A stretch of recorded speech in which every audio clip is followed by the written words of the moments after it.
Hi everyone, my name is TK and today our team will be talking about how the improvement of AI and newer technologies challenge our privacy, identity and agency, bias and augmentation. As neurotechnology improving over time, it is very easy to decode people's mental processes. In other words, it is possible to read human brain activity and even write new information into our brains. In order to achieve that, massive personal data such as our typing and mobility patterns are being collected every second. The data are being collected are much more than in machine learning, and privacy is always a huge concern as it may be collected without us knowing or used in other areas that we never know. For all neural data, it should be treated in the same way as organs or tissues, that we have the right to choose to share or not. A default of opting out is necessary to protect our privacy. Also, all data should be highly regulated by a third party and should be restricted to centralized processing to prevent any kind of manipulation.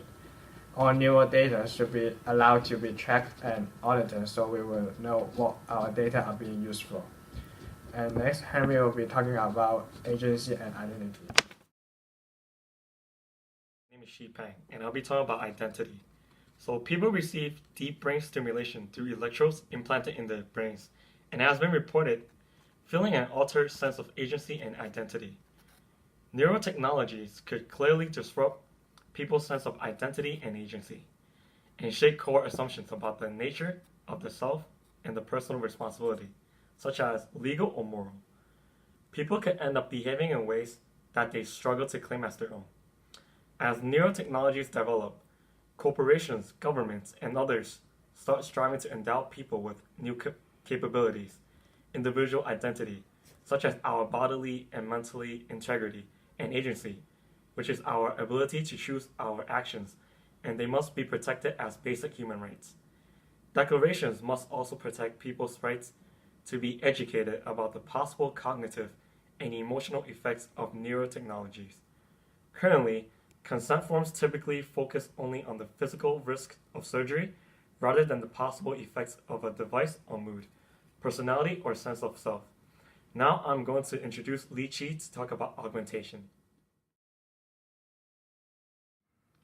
Hi, my name is Li Qi Xie, and I'm going to talk about augmentation in neurotechnology.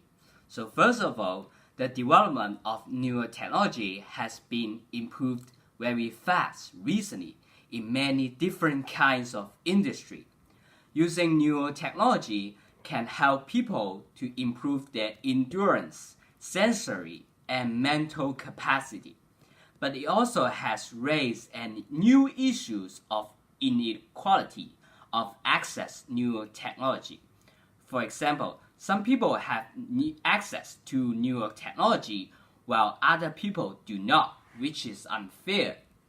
Neurotechnology can generate great mental impact to soldiers as well as industry analysts to make them think better. It is very important to strictly regulate neurotechnology based on culture specific because some cultures value more privacy and individuality than others. However, we cannot just blindly ban neurotechnologies because this will push neurotechnology into underground and not help the society. Now, I'm going to introduce Ken Zheng to discuss about bias. Hi, my name is Ken Zheng. The last one of the concern will be bias. As we all know, humans had a history of bias, whether it's gender discrimination or race discrimination. We must consider this bias before the first stage of technology development. We got evidence shows that there already has signs of bias in technology. In 2015, study shows that posting for jobs displayed to female users by Google algorithm pay less well than those displayed to men.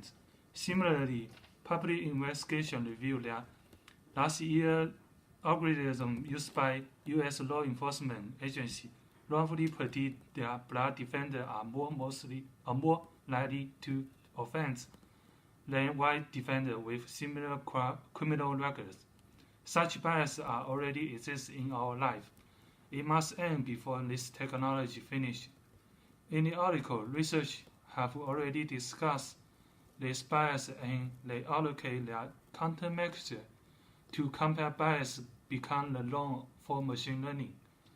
They also recommend that proper user groups have input into the design of algorithms and devices as another way to ensure that bias are addressed from the first stage of technology development. This way can end bias spread by technology.